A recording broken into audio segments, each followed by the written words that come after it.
question that was put to Ela was really controversial, and it goes completely against the grain of modern thinking. What would be your answer? Let's hit the start button. You did not want sexuality to interfere with the growth of your relationship. Yeah, could you talk about Could that? you elaborate a little bit on that? Because that is something that people do not understand. I think a lot of people. Good.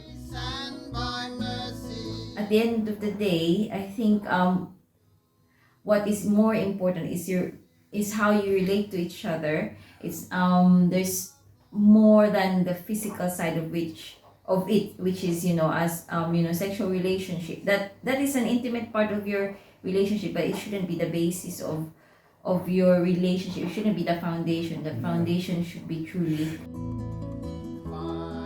No, we weren't behaving like a monk and a nun. I mean, we held hands, we embraced. Yeah. We did set a boundary when it comes to kissing. I was allowed to kiss her on the cheek. She kissed me on the cheek. So that was, which looked strange to other people, but that was, but we Bunch of don't. weirdos. But you know what? We don't actually really care what other people think. But you see, there's an important Yeah, there's an point. important Yeah. point. Because yeah.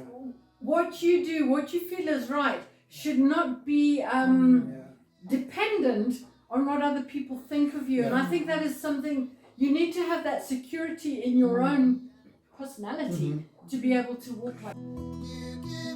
This is also not an instruction. I'm not.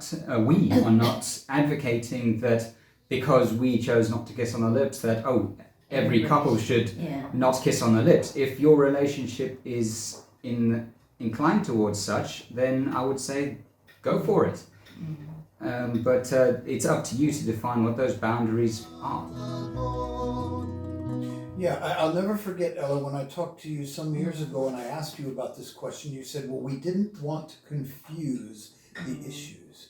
Because what you were doing at the start of your relationship, up until the time you married, is you were establishing ways and means of getting along even before you married without actually doing it. You were learning about each other. And you told me that you felt that if sexuality was involved in it, then it would confuse the issue. To me, that made such perfect sense. But what would you say, Ela, to a young lady who's sitting there right now saying, I think that if I kind of withhold sex from my fiance, they're not going to want to pursue the relationship.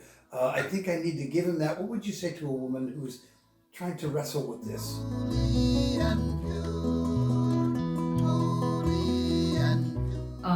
Is it in the context if they haven't had yet? Yeah, they haven't had it yet. They're considering crossing that threshold. Well, I think if the lady is asking that question, if a certain person is asking that question, I would actually doubt if that's exactly what The relationship. the relationship is. Yeah, exactly. So you shouldn't feel. I've never felt the need to conform or lower my standards before we got married. I've never felt that he pressured me into doing anything that's good.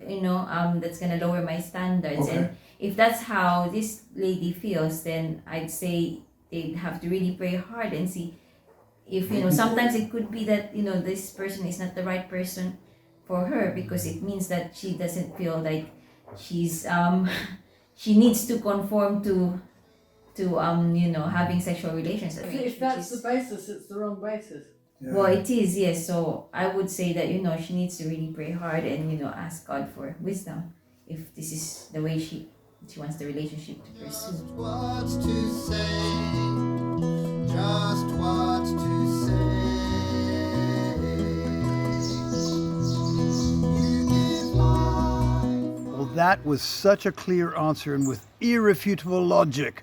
Ladies, to me, that's what I would call a wise woman. And I'm glad God gave me a wise woman as well. What a great asset. Next week, Judy and I are going to talk about arguments. See you next week.